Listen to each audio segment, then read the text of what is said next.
Déjà, moi, je commence par vous remercier donc, de nous avoir donné cette opportunité, occasion de vous rencontrer. Donc, on ne s'est jamais vu, on ne s'est jamais parlé. Donc, vous avez fait confiance à Messie Long qui va parler de nous. Et je pense qu'on ne va pas décevoir Messie Long et que vous ne serez pas déçus de nous avoir donné cette opportunité de vous rencontrer. Pour nous, c'est un plaisir, vu que voilà, nous collaborons avec plusieurs pays d'Afrique. Il n'est resté que les Togo, mais on avait déjà commencé à collaborer avec les Togo, je crois, il y a 2 ans, Ah oui, avec le docteur Kamele, tout à fait. qui est venu 2 fois à nos activités. Ah, Donc, d'accord. la première édition, le docteur Kamele était là.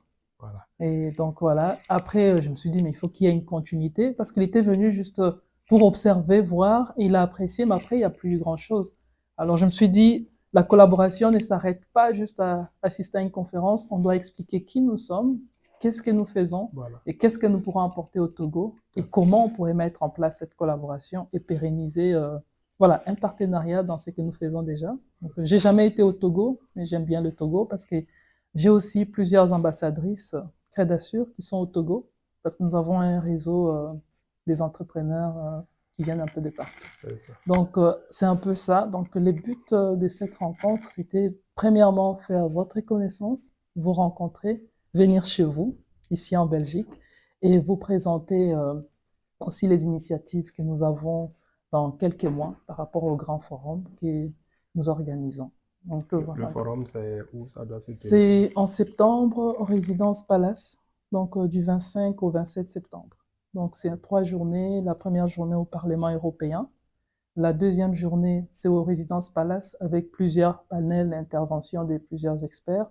Et si je reviens à la première journée, on organise en soirée un dîner avec les ambassadeurs, les ministres africains qui viendront, parce qu'il y a une grande délégation du Congo qui viendront aussi, quelques ministres et gouverneurs. Et le but est qu'au Togo aussi, du côté du Togo, qui est aussi des représentants, voilà, des chefs d'entreprise, des agences de promotion des investissements, qui peuvent aussi participer à cette activité. Donc, on organise un dîner spécial le premier jour. Le deuxième jour, nous avons des panels et puis des B2B avec speed dating. Donc, après les différents panels, les entreprises auront à faire connaissance et pourquoi pas des possibilités de partenariat. Et le troisième jour, c'est une journée avec des différents ateliers axés sur la promotion des investissements en Afrique. Par exemple, on a un atelier du Togo, comment investir au Togo, dans quel domaine investir au Togo, et directement avoir un échange avec le directeur général de l'agence de promotion des investissements pour entamer déjà les processus pour ceux qui seraient intéressés à investir au Togo. Donc, il y aura des différents ateliers comme ça avec les différents pays qui souhaitent se vendre ces jours-là. Donc, voilà un peu, en gros, comment se présente le programme. Donc, il y a des programmes qui sont aussi à côté, mais les 3 jours voilà, qui sont principaux sont ces qu'on vient de présenter. Alors, de manière générale, je dois d'abord commencer par présenter ce que nous faisons, donc, et me présenter aussi. Donc, des bases, moi, je suis des profils banque assurance. J'ai plus de 17 ans d'expérience dans le secteur bancaire belge. Et c'est avec cette expertise que je me suis décidé il y a 8 ans d'aller lancer l'accompagnement en tant que bénévole, consultante, dans les secteurs financiers pour commencer, dans les domaines des assurances, des risques et de l'audit. Et j'ai vu que le besoin, il était énorme. Seul, je ne pouvais pas couvrir ces besoins. Et surtout que je suis aussi cadre et j'ai un boulot à responsabilité à temps plein. Et j'ai associé plusieurs de la diaspora et aussi des Belges intéressés à apporter leur expertise en Afrique pour renforcer des capacités dans les secteurs financiers. Donc, au début, c'était le secteur financier, banque et assurance. Après, on s'est rendu compte que les besoins n'est pas seulement dans le secteur financier, le renforcement des capacités, le capital humain est vraiment un élément principal pour plusieurs entreprises. On a commencé à développer avec plusieurs partenaires qui avaient l'expertise dans d'autres domaines, la digitalisation, la finance numérique, donc tout ce qui est management, leadership. Donc c'est comme ça qu'on a commencé et puis on s'est rendu compte que les PME qu'on a accompagnées, donc les institutions financières ou des microfinances que nous avons accompagnées, la plupart des PME qui venaient pour des crédits tombaient facilement en impayés. Après l'analyse, je me suis rendu compte qu'il y avait un problème de formation, d'encadrement de ces PME. Donc, la plupart ne maîtrisaient pas d'abord c'est quoi un crédit. Et au niveau de la gouvernance, les managements, c'était pas maîtrisé. Les capitaux humains, c'était pas des personnes, des profils appropriés qu'on mettait au bon endroit. Alors, on s'est décidé de commencer aussi à accompagner les PME. Alors, on a créé la partie Nord-Sud qui mettait en contact les PME africaines ou PME belges pour le partage des bonnes pratiques, d'expériences. Au début, c'était de manière virtuelle. Après, on s'est dit, après Covid, pourquoi ne pas organiser un premier forum où on pourrait donner aux gens la possibilité de se rencontrer en présentiel, échanger et voir s'ils peuvent avancer pour des partenariats. C'était un grand succès. Donc, le premier forum, c'était à Kinshasa. C'était vraiment en période juste à la sortie de Covid. On s'attendait à avoir au moins 80 personnes, mais on a eu plus de 200 personnes et qui venaient un peu de partout. Après, on s'est rendu compte que le besoin, il est vraiment énorme. Ce genre d'initiative intéresserait beaucoup de personnes. Et là, je ne vais pas entrer dans tous les détails, on est à la 14e édition Ah oui. que nous avons organisée. Donc, La périodicité? oui, donc les grands forums, donc c'est par an, mais on le fait en Belgique, on le fait au Congo, dans plusieurs provinces, on l'a fait à Tunis aussi, et ici en Belgique, tous les 3 mois, on a vraiment des thématiques ciblées. Par exemple, en novembre, c'était la promotion des 4 pays, donc c'était le Maroc, Sénégal, Congo-Brazzaville, Congo-Kinshasa. Les ambassadeurs sont venus parler au nom de leur pays pour présenter les secteurs, les opportunités. Et il y a 2, 3 semaines, on avait le Burundi et le Sénégal encore. Donc, c'est à chaque fois qu'on organise ce genre d'opportunités parce que notre mission est de vendre l'image positive de l'Afrique. Parce que beaucoup de personnes, les Européens, c'est pas tout le monde qui a la vraie vision, l'image de l'Afrique. Tout le monde pense que oui, en Afrique, voilà, il y a l'insécurité. En Afrique, les investissements ne sont pas sécurisés, mais pourtant, il y en a qui sont plus, comment je vais dire, avertis, qui prennent quand même les risques et en arrivant là, ils se rendent compte que voilà, ils s'étaient totalement trompés. Alors nous, on essaye de vulgariser, vendre, promouvoir l'Afrique en présentant à chaque fois les opportunités d'investissement qu'il y a dans les différents pays d'Afrique. Donc voilà un peu ce que nous faisons. À part ça, nous accompagnons l'entrepreneuriat de la diaspora africaine ici en Belgique, parce qu'il y a beaucoup de PME de la diaspora qui naissent et puis qui s'arrêtent rapidement. Aussi le même souci qu'en Afrique, problème de formation, problème d'information. Elles ne sont pas tout le temps informées sur les différentes opportunités et aides qui existent ici en Belgique. Parfois, quand tu leur parles des subventions qui existent au niveau de la WEX pour l'exportation, c'est comme si c'est une nouvelle qui tombait, je ne sais pas, du ciel, mais pourtant, ça existe. Et c'est un peu ça, on essaie de les accompagner et organiser des sessions spécialement pour la diaspora, pour parler un peu de la situation de leurs entreprises et pousser aussi la diaspora à innover, à créer, essayer aussi d'entreprendre dans d'autres secteurs, pas juste tous se concentrer dans le même domaine, mais créer des entreprises vraiment innovantes qui peuvent aussi voilà, avoir des soutiens, des aides qui existent au niveau européen. Donc voilà un peu en gros ce que nous faisons. On n'a pas de secteur, nous sommes vraiment multisectoriels, donc la santé, l'éducation, l'agroalimentaire, les services, donc tous les secteurs sont, voilà, on touche tous les secteurs dans nos activités. Donc voilà un peu en gros qui je suis, c'est qui Crédassure.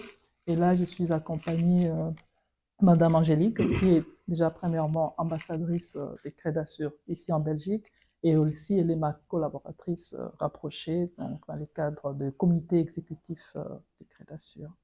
Crédassure ne rend pas à compte courant de mon pays en aucun cas. Ça ne peut pas être ainsi d'ailleurs qu'une structure aussi que vous venez de présenter qui a des visions panafricaines, qui a des visions aussi pour valoriser le continent, pour ne pas dire qui fait un travail de qualité, ne saurait ramer à compte courant si beau pays comme le Togo que vous connaissez. Peut-être si vous n'avez pas encore eu la chance d'aller, c'est un pays qui a une forme d'une charmante dame. Vous voyez de la carte. Donc, tout le monde aime aller au Togo. Quand vous allez, vous ne serez pas déçus. Je ne le dis pas pour dire que je suis trop nationaliste ou bien pour quelque raison que ce soit, mais je suis sincère. Vous êtes les représentants du Togo ici en Belgique. Alors pour moi, c'est d'abord voir le rôle donc, que vous avez ici pour la promotion des investissements au Togo. Donc quel rôle vous jouez ici au niveau voilà, de la Belgique et au niveau européen aussi peut-être. Voilà. Merci madame. Avant tout propos, permettez-moi de vous souhaiter la cordiale bienvenue au sein de notre ambassade, l'ambassade du Togo, et vous dire combien nous sommes très heureux de vous accueillir et nous apprécions hautement aussi l'intérêt que vous portez à notre pays, le Togo. Rappelant que récemment, ça tout le monde le sait, la communauté internationale mondiale a subi le choc de la pandémie de Covid qui a bouleversé les certitudes et fragilisé les acquis économiques des politiques de développement. Le gouvernement togolais a fait un choix judicieux, celui qui concerne l'investissement, c'est-à-dire il a choisi d'investir dans les couches socio-économiques. Pour ce faire, il a élaboré une politique de relance rapide et durable de l'économie et initié beaucoup de projets, surtout à l'endroit des couches les plus déshéritées et aussi à l'endroit de la diaspora togolaise et auprès des investisseurs aussi togolais, c'est-à-dire des investisseurs autant togolais qu'étrangers. Et, et, et donc c'est pour accélérer la croissance intérieure et renforcer le tissu social. Donc, le rôle de l'ambassade du Togo pour la promotion des investissements. Vous savez, en dehors des fonctions traditionnelles de représentation d'une mission diplomatique, notre ambassade, comme toutes les ambassades du Togo à l'étranger, font la promotion de l'investissement. Il y a un aspect économique qui consiste à la consolidation du partenariat existant en ce qui concerne notre ambassade ici entre l'Union européenne et aussi les autres États de l'OEACP, l'Organisation des États de l'Afrique, des Caraïbes et du Pacifique, que vous connaissez, et l'Union européenne. Donc il y a une évolution un peu économique et extra-économique, c'est-à-dire que les États au sein des ACP et le Togo participent à ce partenariat et aussi le partenariat entre les États qui sont au sein des ACP et l'Union européenne. Et c'est dans ce cadre même qu'il a été signé tout récemment, en novembre dernier, l'accord de Samoa en 2023. Et vous savez, le Togo a le mérite que le ministre des Affaires étrangères du Togo, le professeur Robert Doucet, a joué un rôle très important, celui de négociateur en chef du côté des ACP face à l'Union européenne. Et donc cet accord a été signé à Samoa. Et donc il y a, vous savez bien, les différents États des ACP sont obligés de revoir toujours leur politique par rapport aux ACP, par rapport à l'Union européenne, et c'est dans ce cadre-là. Okay. Donc, et la diaspora togolaise, peut-être que vous allez en venir, et faire un travail très important dans l'édification de notre pays. Et quel est ce rôle? Surtout, ils sont organisés en un conseil qu'on appelle le Haut Conseil des Togolais de l'extérieur, qui est une organisation fêtière. Alors, au niveau du Benelux, qui constitue la juridiction de notre pays ici, il y a un délégué pays qu'on appelle M. Sani. Et le délégué pays est élu pour un mandat de 2 ans.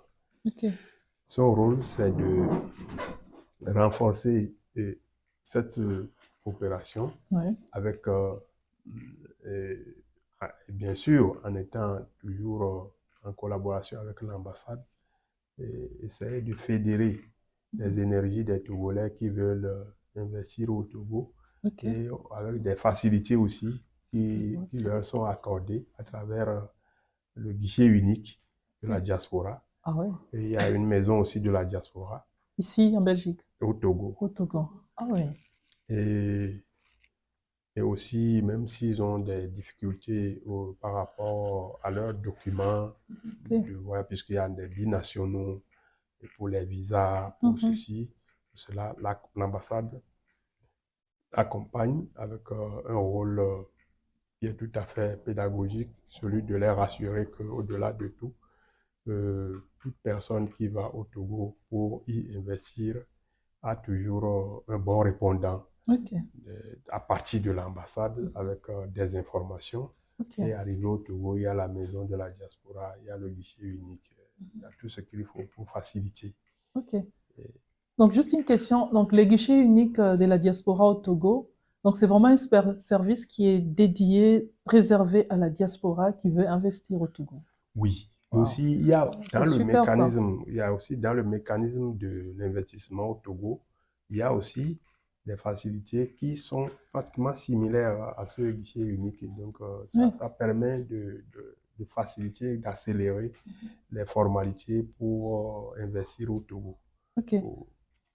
Et on les accompagne aussi pour, supposons qu'ils veulent créer une entreprise, c'est ces guichets uniques-là qui centralisent tout ce qu'il faut comme service pour la diaspora. Oui, ce guichet unique joue un rôle très important dans l'investissement, dans le climat des affaires au Togo. Et c'est quoi la différence entre la maison de la diaspora et les guichets uniques de la diaspora? Ce sont des services qui travaillent ensemble, qui sont complémentaires? Bien sûr, tout à fait, tout à fait.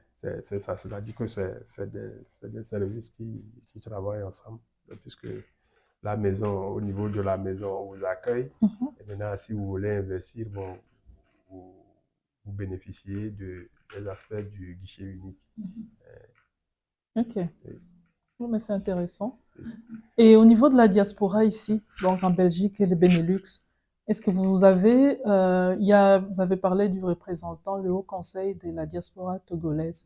Alors, ces représentants, son rôle, c'est quoi? C'est de rassembler toute la diaspora, la diaspora togolaise qui est intéressée à investir au Togo, ou aussi les encadrer ici en Belgique? Parce que ça serait intéressant de collaborer avec... Très bien, vous avez posé une très bonne question. C'est aussi de les encadrer ici et de les rassurer aussi par rapport peut-être à ceux qui n'ont plus la chance d'aller vers le pays, pour leur dire, voilà, en dehors de ce que vous faites à l'endroit de vos parents, comme les envois, les transferts et ceci, les projets familiaux, vous pouvez aussi faire des projets d'un niveau beaucoup plus macro, pour peut-être installer une entreprise, peut-être même venir apporter leur expertise, ou même s'installer, pourquoi pas. Il y a des universitaires, il y a des experts, il y a dans tous les domaines où on a besoin de personnes ressources. Ça ne veut pas dire qu'on n'en a pas à l'intérieur, mais aussi comme c'est des Togolais et qui souhaitent bien peut-être faire des projets porteurs au Togo. On les invite et on les rassure. Et certains ont déjà commencé déjà. Formidable. C'est ça. Et ces présidents des hauts conseils travaillent en collaboration avec l'ambassade. Tout à fait. C'est parfait, ça. Je suis en contact. Aujourd'hui même, j'ai eu des contacts avec lui. Et donc, Ça, il peut être à Bruxelles ici ou dans n'importe quel pays du Benelux, c'est-à-dire que Belgique, Pays-Bas et Luxembourg. Et donc, mais lui, il est en Belgique, précisément à Liège. Et ils font des activités culturelles aussi. Et demain même, il y a une activité culturelle dans ce sens-là à laquelle je suis invité à y participer. Wow. C'est vraiment très intéressant de voir votre rôle, votre implication et tout ce qui est en place, l'étroite collaboration que vous avez avec votre diaspora et les soutiens, l'aide qui est prévue pour ceux qui retournent là-bas. Donc, de deux côtés, ils sont bien encadrés. Voilà. Ici en Belgique comme au Togo. Tout à fait. Donc ça, je trouve que c'est quand même un exemple formidable à suivre. Hein. Donc, qu'on pourrait aussi partager avec les autres qui n'ont pas peut-être ça. C'est aussi ça le but. Hein. Donc, dans notre démarche, c'est de voir qu'est-ce qu'il y a de positif qu'on peut partager comme expérience aux autres. Voilà. Donc, c'est vraiment ça, de partage, la complémentarité. Et je trouve très intéressant. Pour le développement de l'Afrique. Exactement, oui, comme projet, tout à fait, qui cadre bien avec les priorités du gouvernement togolais. Et le président du Haut Conseil, c'est l'ambassade qui l'a désigné ou c'est quelqu'un qui... Il est élu par un collège des représentants du Togo. Ils font une assemblée générale au cours de laquelle il est élu au pays. C'est-à-dire que cette assemblée générale se tient chaque 2 ans au Togo. Et donc, c'est en cela qu'il fait partie de ceux qui ont été élus. Et l'adhésion, elle est... C'est-à-dire que on ne force pas. C'est-à-dire que d'abord, c'est volontaire lui-même. Oui, c'est ça. Et c'est les autres qui lui accordent leur voix pour être élu à travers un mécanisme qui est totalement impartial et toujours rassuré et juste, qui rassure tout, démocratique. Ça. Voilà. Oui. Donc, il est élu à partir du Togo et puis il vient ici officiellement ou il doit d'abord être ici en Belgique? Il doit être ici. Voilà. C'est le souhait. Il doit être dans la juridiction belge. Voilà. Et puis, il est élu au Togo. Tout à fait. Il est élu juste, ils vont faire la session pour être élu pour l'ordre des élections. Ok, c'est ça. C'est intéressant. Et est-ce qu'il y a moyen de nous mettre en contact avec ces présidents des hauts conseils? Parce que je pense que dans les cadres de ce que nous faisons, ici en Belgique, on n'a pas une forte communauté togolaise dans notre réseau. Mais en Afrique, oui, dans notre réseau international, on a plusieurs Togolaises surtout, et qui font partie du réseau. Et on aimerait bien collaborer avec les présidents du Haut Conseil, voilà, pour voir quand nous avons des activités entre entrepreneurs de la diaspora africaine, s'il peut aussi venir représenter les Togo dans ce sens-là, ça serait une très bonne chose. Et partager son expérience aussi hein, avec les autres. C'est quelque chose qu'on pourrait bien... Il n'y a pas de souci, je vous garantis, je vous rassure que dès que je prendrai vos contacts, je vous mettrai en contact pour que ce travail se fasse aussi de manière très étroite entre vous. Et donc, c'est quelqu'un de très ouvert. Et donc, vous allez apprendre à le connaître d'ailleurs. Et donc, ça, ce qui fait qu'il a une équipe et aussi... il est dans le rôle toujours de porter haut le flambeau du Togo et de favoriser les investissements. Et vous avez une forte communauté togolaise ici? Oui, et si il faut englober un peu avec les... Vous savez, il y a les binationaux, il y en a aussi qui ne sont plus dans la juridiction, ou bien qui font des va-et-vient, mais s'il faut être approximatif, je peux dire que les Togolais, au niveau de la juridiction que nous avons, nous faisons près de 2500, on en avait 3000. Oui. Ok. Oh, mais c'est intéressant. Ça